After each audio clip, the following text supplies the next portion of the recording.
Between midnight and 10 a.m., your risk of stroke suddenly spikes. Not because you're older, not because of genetics, but because of one simple nightly habit that 97% of people over 60 do without realizing it's quietly putting their brain in danger every single night. Stop right there. Before you do anything else, I want you to do one thing.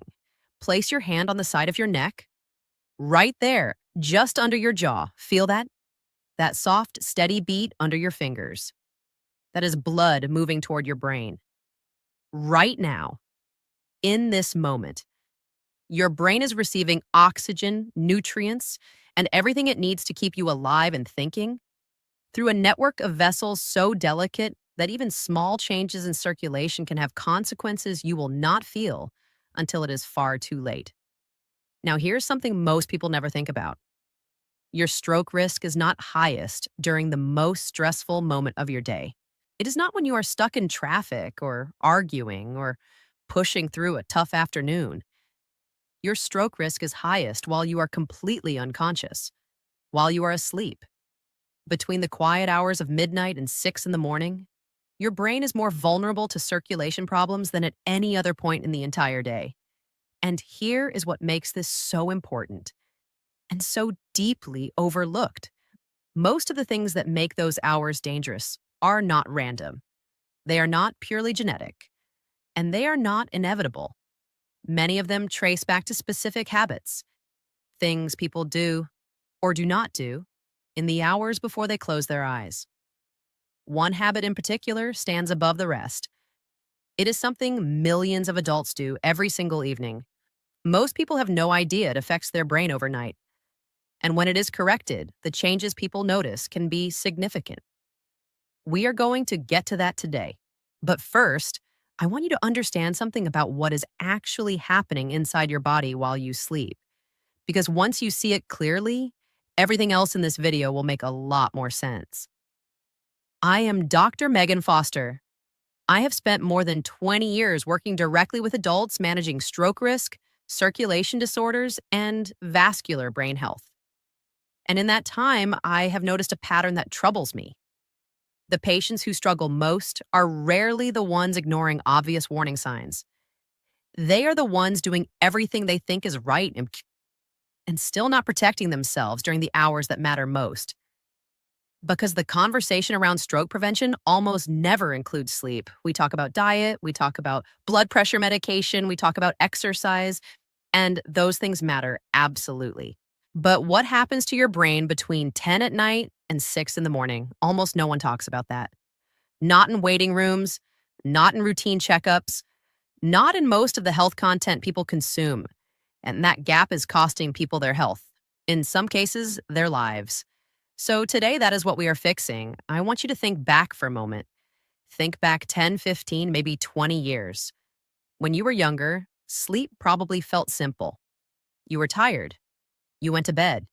You woke up. And your mind felt reasonably clear, but somewhere along the way, something started shifting.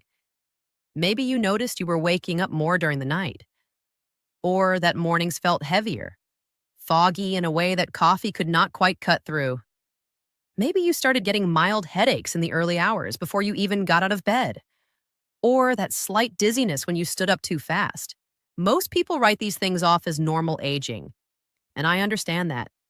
There is a lot that changes in the body as the decades pass, but here is what I want you to hear clearly.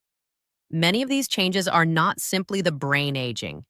They are signs that the brain is not getting what it needs during the night. And when the brain does not get what it needs overnight, consistently, week after week, month after month, the consequences can escalate quietly. Not all at once, not dramatically, but in ways that gradually add up. This is not about fear. This is about understanding. Because what you understand, you can change. Your brain is one of the most energy-demanding organs in your entire body. It makes up roughly 2% of your body weight, but uses closer to 20% of your oxygen supply. Every minute of every hour, including every hour of the night, it needs constant, steady, reliable blood flow. During the day, the heart pumps actively. Blood moves with force through your vessels. The system is dynamic, responding to movement, stress, food, conversation, temperature. But at night, something different happens. The body intentionally slows things down. Blood pressure naturally drops, heart rate decreases, breathing changes, and the brain, rather than being a passenger in all of this, becomes completely dependent on the quality of that slower, quieter circulation. Think of it like this. Imagine a water pipe that supplies an important building. During the day, the water pressure is high. Things flow easily. Even if there is a little buildup inside the pipe, the pressure pushes through it. But at night, when the pressure drops, that same buildup suddenly becomes a problem. Flow slows, pressure fluctuates. And if the pipe walls have stiffened over time, the way blood vessels naturally can with age, the risk of a blockage increases. That is a simplified version of what is happening in your brain overnight. Here is something that often surprises people. Blood vessels are not just passive tubes. They are living structures. They expand and contract. They respond to signals from the nervous system, from hormones, from the chemistry of the blood moving through them. And over decades, the quality of that response changes. The inner lining of blood vessel, called the endothelium, is one of the most important protective surfaces in the human body. It helps regulate clotting, inflammation, and the flexibility of the vessel wall. When the endothelium is healthy, vessels respond smoothly.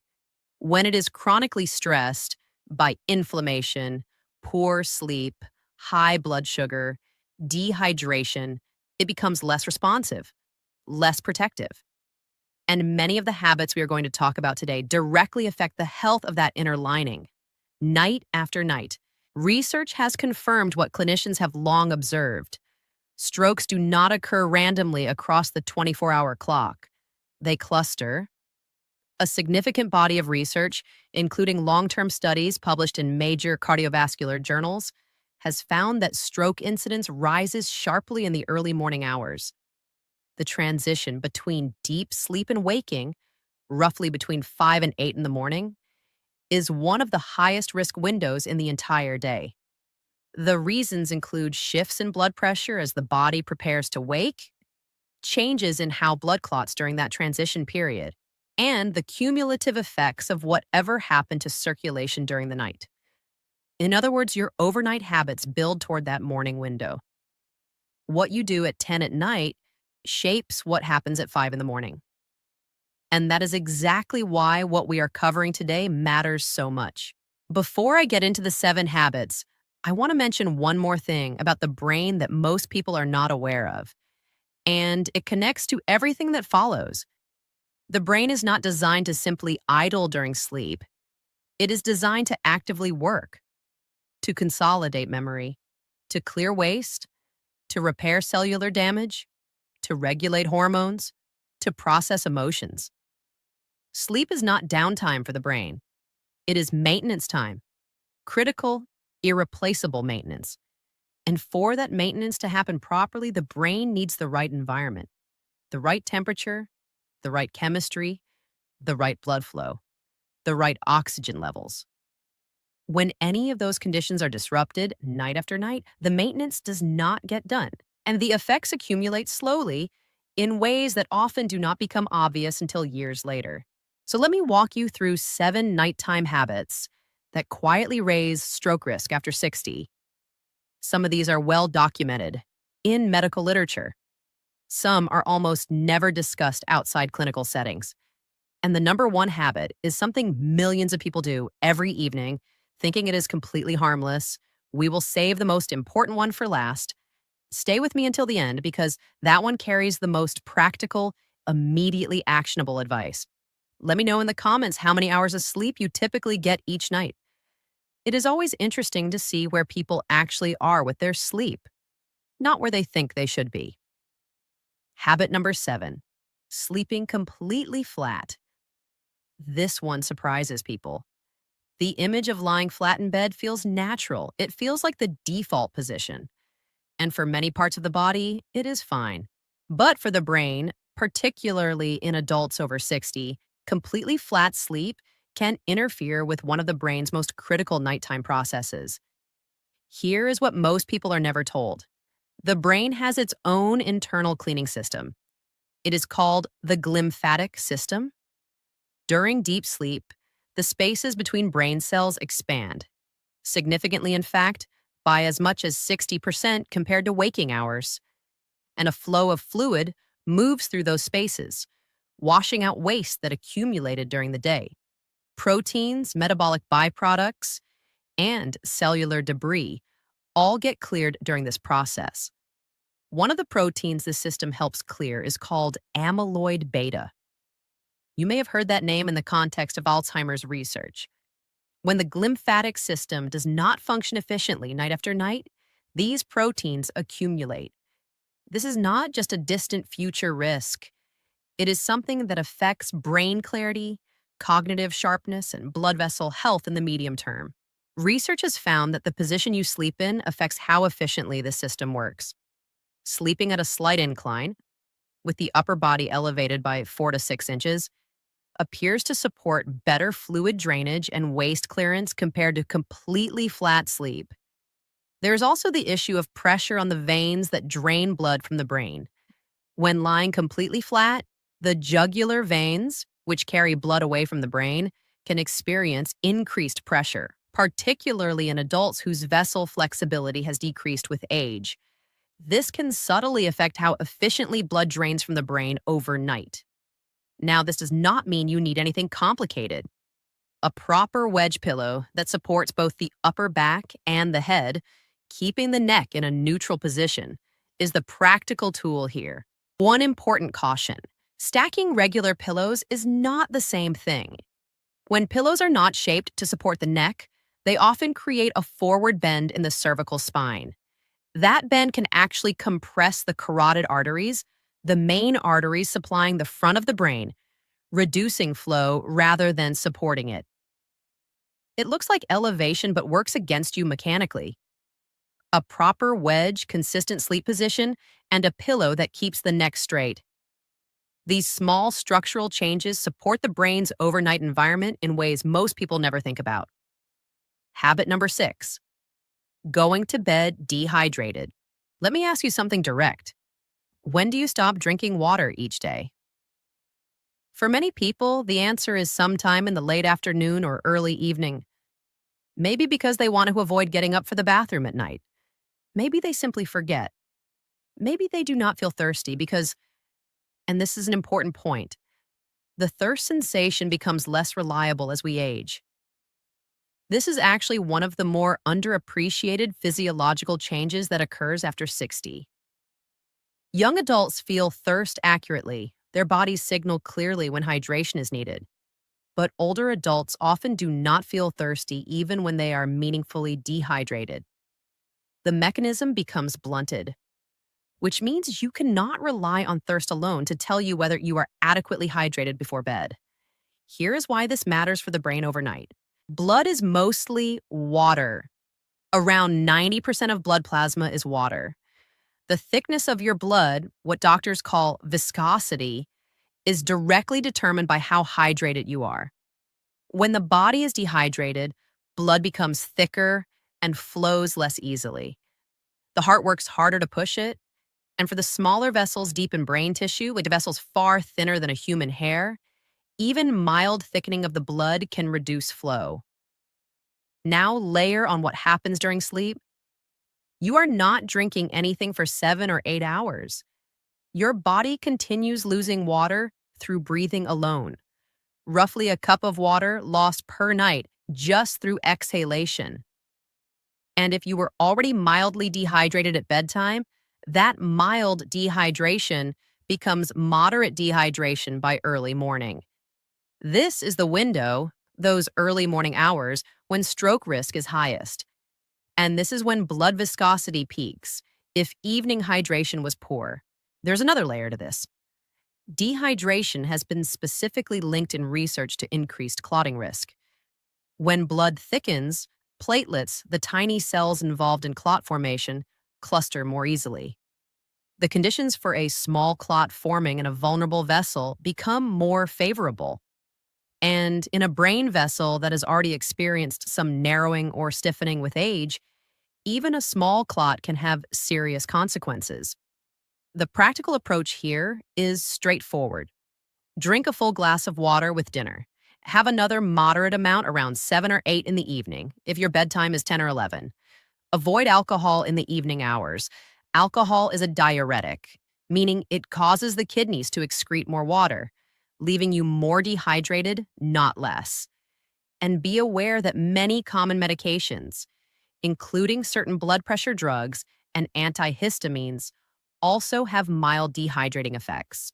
Hydration before bed is not complicated, but it is one of those habits where the gap between what people do and what would actually serve them is surprisingly large. Habit number 5, taking blood pressure medication at the wrong time.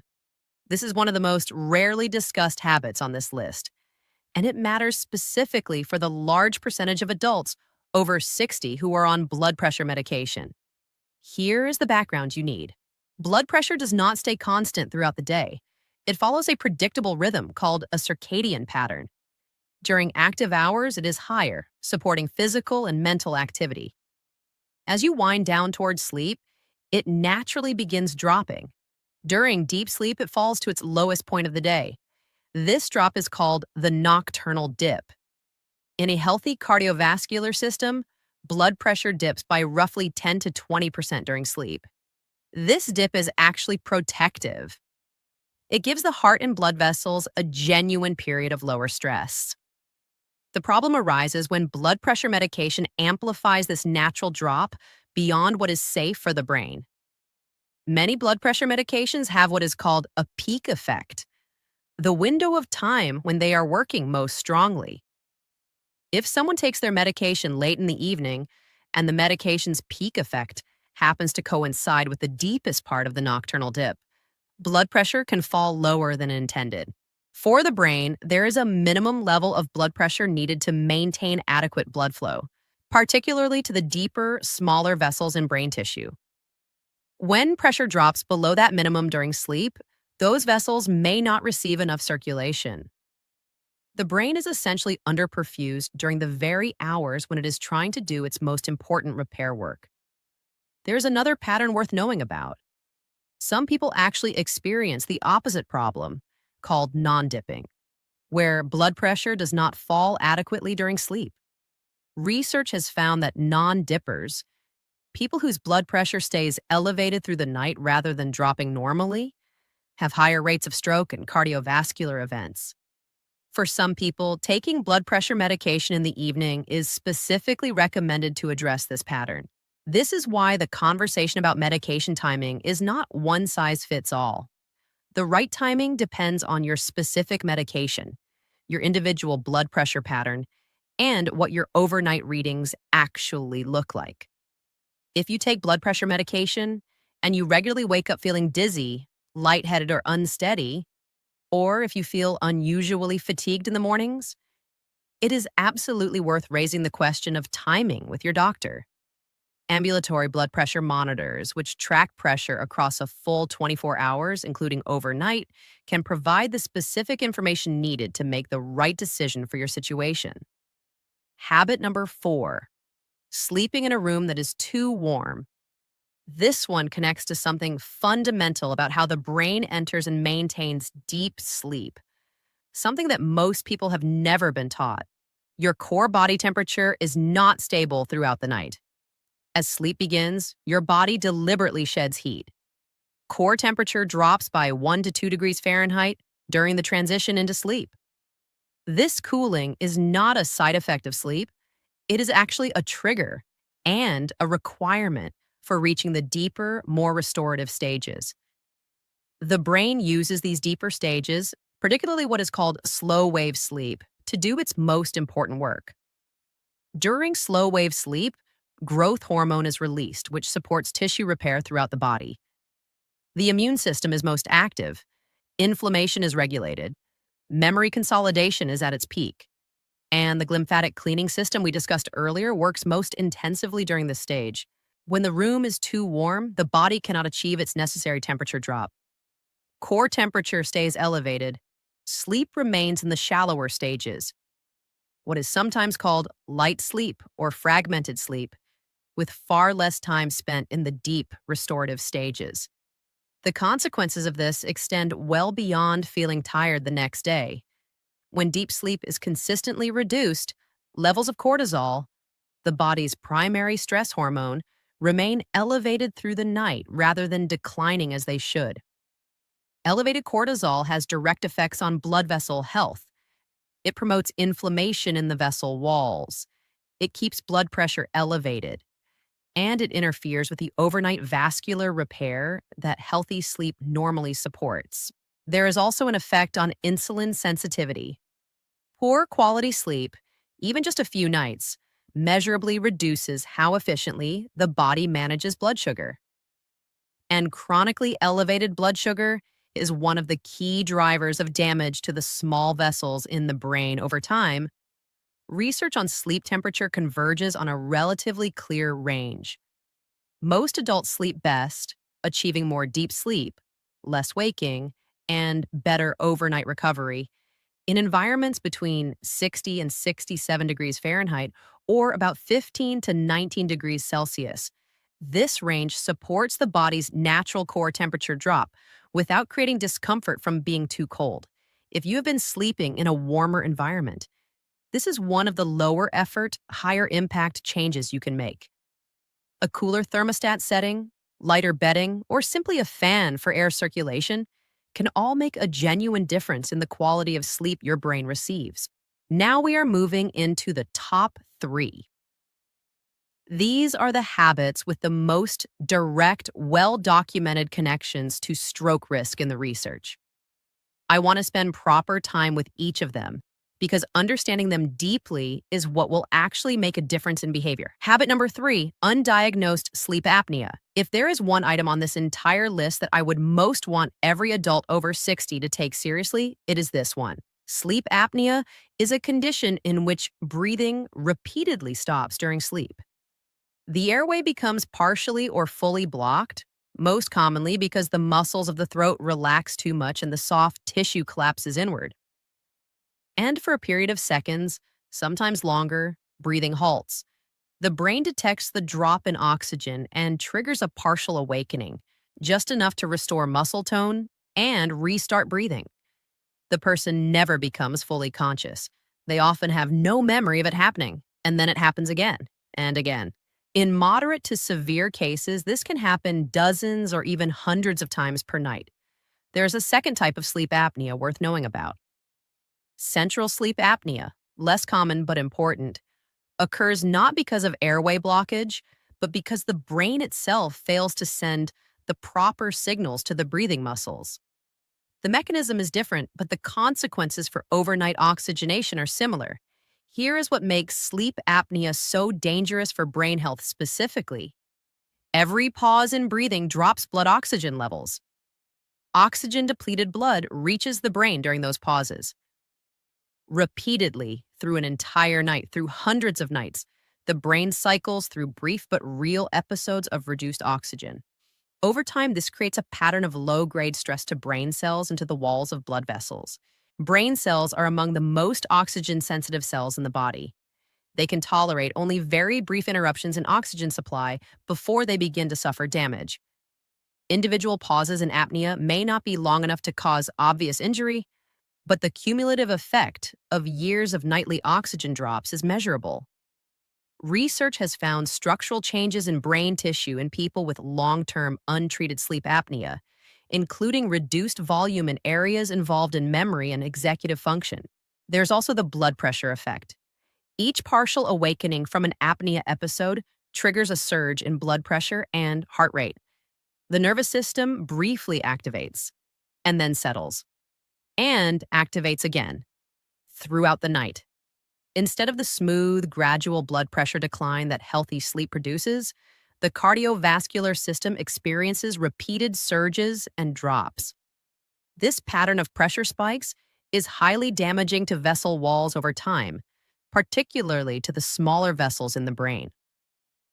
Research has found that people with untreated sleep apnea have substantially elevated rates of both stroke and heart attack compared to people without it. The association is robust and well replicated across many studies. The challenge is that sleep apnea is dramatically underdiagnosed, estimated to affect millions of adults who have never been tested. Because the events happen during sleep, people have no direct awareness of them. The daytime symptoms, fatigue, mental fog, poor concentration, morning headaches, are easy to attribute to stress, aging, or a busy life. Some people have a bed partner who notices snoring or gasping, but many adults live alone or have a partner who has adapted to the sounds. The condition goes unnoticed for years. If you regularly wake up unrefreshed despite spending adequate time in bed, if you feel genuinely tired through the day without a clear reason, if you have been told you snore, it's bye, especially loudly or irregularly, these are worth discussing with your doctor. Home sleep testing, which can now be done with a small device worn overnight, has made diagnosis far more accessible than it used to be. Treatment, most commonly using continuous positive airway pressure, a device that gently keeps the airway open during sleep, can genuinely transform both sleep quality and long-term cardiovascular health. This is not a minor quality of life improvement. For people with significant apnea, it is one of the most powerful cardiovascular risk interventions available. There are also lifestyle factors that directly affect apnea severity that are worth knowing. Body weight is one of the strongest predictors. Excess tissue around the neck and throat reduces airway diameter and increases the likelihood of collapse during sleep. Even modest weight changes can meaningfully improve or worsen apnea severity. Sleep position also matters. Apnea events are consistently more frequent and more severe when sleeping on the back because gravity pulls the soft tissue of the throat inward. Side sleeping is often significantly better for people with mild to moderate apnea. Some people find that a simple positional change, staying off their back, reduces apnea events substantially, even without other intervention. Alcohol in the evening is another important factor. Alcohol relaxes the muscles of the throat, which is exactly the mechanism that causes apnea events. Even 1 or 2 drinks in the evening can worsen the frequency and severity of apnea in people who are susceptible. This is one of the reasons that alcohol, despite feeling like it promotes sleep, almost always reduces sleep quality rather than improving it. Habit number 2, chronic stress carried into sleep. This one is different from the others on this list because it is not just about what is happening in the bedroom. It is about what the mind and nervous system are carrying when they arrive there. We live in an era of relentless stimulation. News, notifications, screens, work messages that follow people home, financial pressures, family concerns, health worries, the weight of a full and complicated life. And when we lie down at night with all of that still running in the background of the mind, something measurable happens in the body that most people are unaware of. The stress response is not a switch. It does not turn off the moment you decide to sleep. It is a cascade of hormones, neural signals, and physiological changes that keeps the body in a state of readiness. Cortisol, adrenaline, elevated heart rate, higher blood pressure, increased inflammatory signaling in blood vessels. This cascade evolved for short bursts. A threat appears, the body responds, the threat passes, the system recovers. But in modern life, many people go to bed with that cascade still running. The threat has not passed. The mind is still processing, still rehearsing, still alert. When the nervous system goes to bed in this state, cortisol levels remain elevated during the early and middle parts of the night. Blood pressure does not drop as it should. Heart rate stays higher than it would in a genuinely relaxed state. And inflammatory markers in the blood, chemicals that signal vessel stress and damage, remain elevated when they should be quieting. Here is something that directly connects this to stroke risk. Inflammation in blood vessels is not just a background issue. It actively promotes the process by which vessel walls become thicker, stiffer, and more prone to blockage over time. The inside surface of vessels that are chronically inflamed develops a rougher texture that platelets and clotting proteins adhere to more easily. This is the mechanism behind many strokes, not a sudden, out of nowhere event, but a slow buildup on vessel walls that eventually becomes critical. Chronic bedtime stress accelerates this process. Beyond the hormonal effects, stress also directly disrupts sleep architecture. It reduces time in slow wave sleep.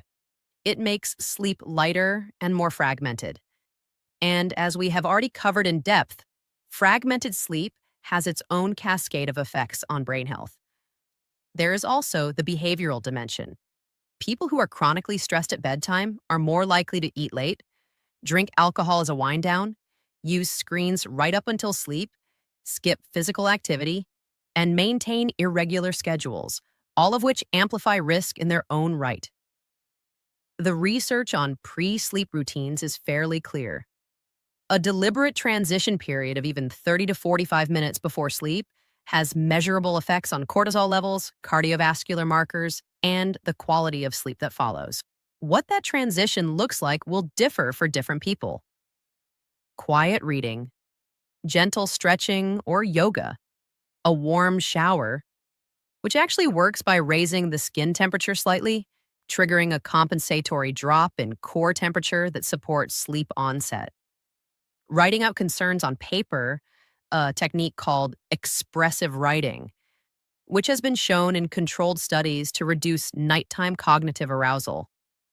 What these approaches share is that they actively engage the parasympathetic nervous system, the branch of the nervous system responsible for rest, digestion, and recovery.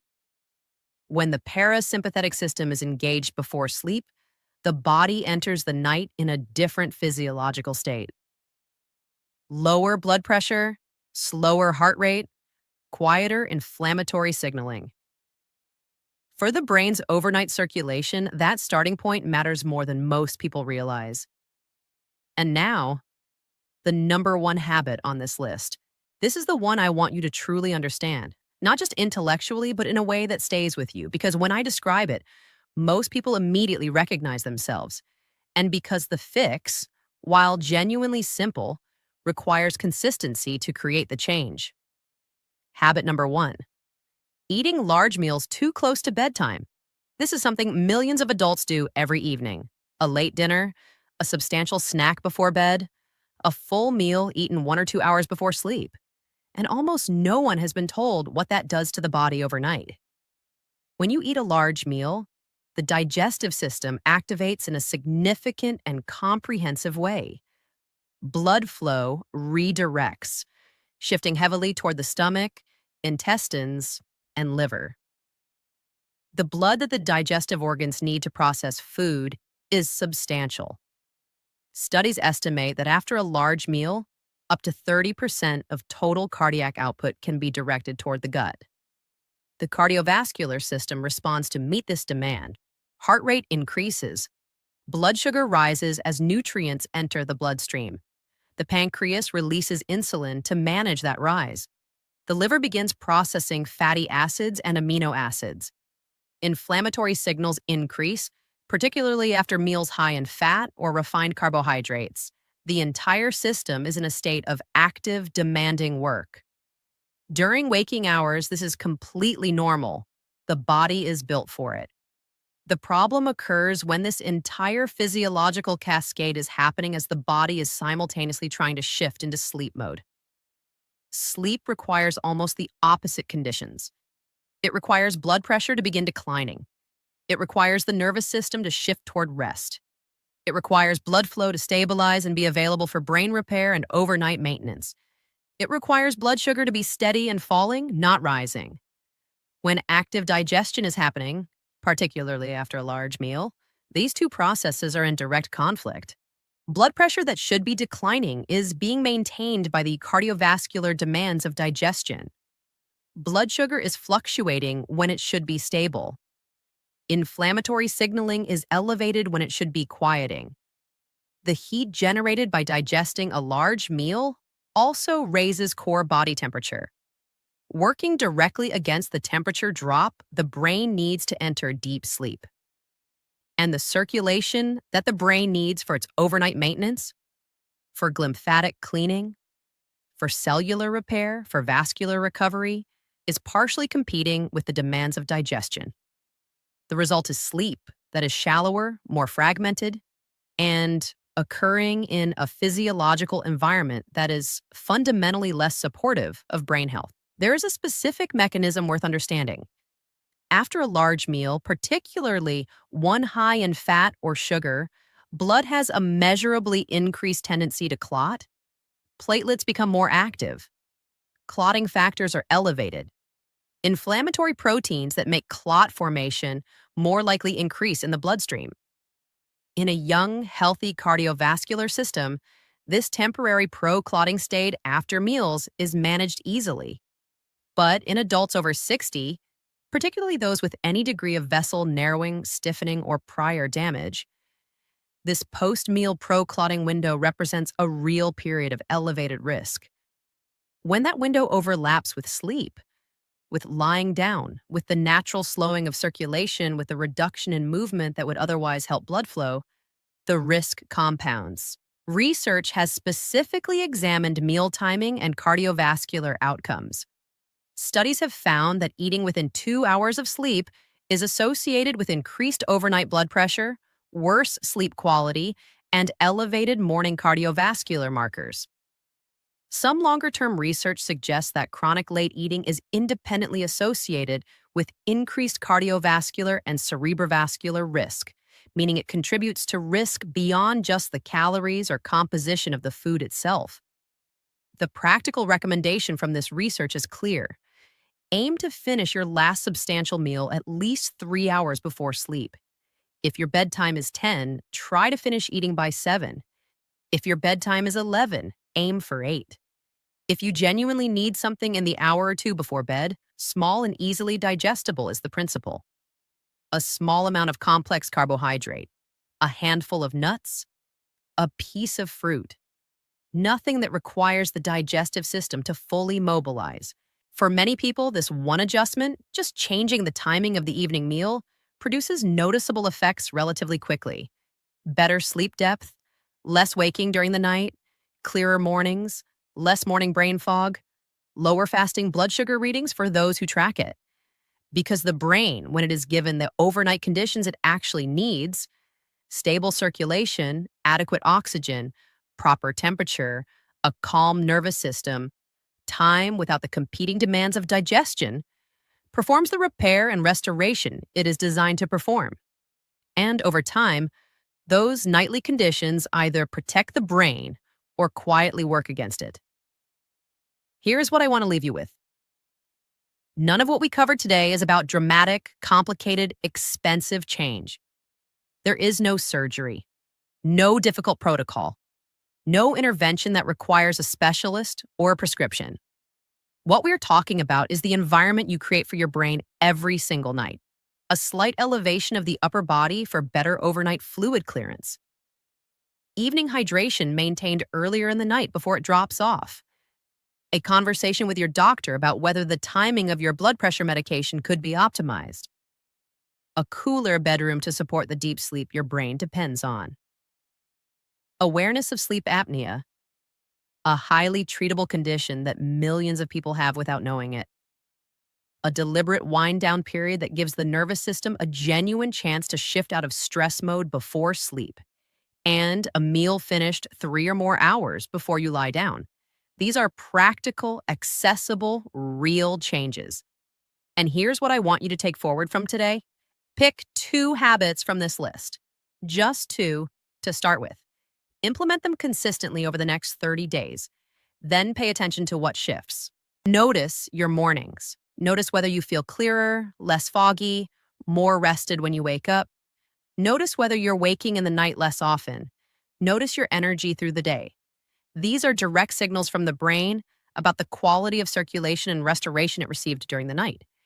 And here is something I have observed consistently in people who make these kinds of changes.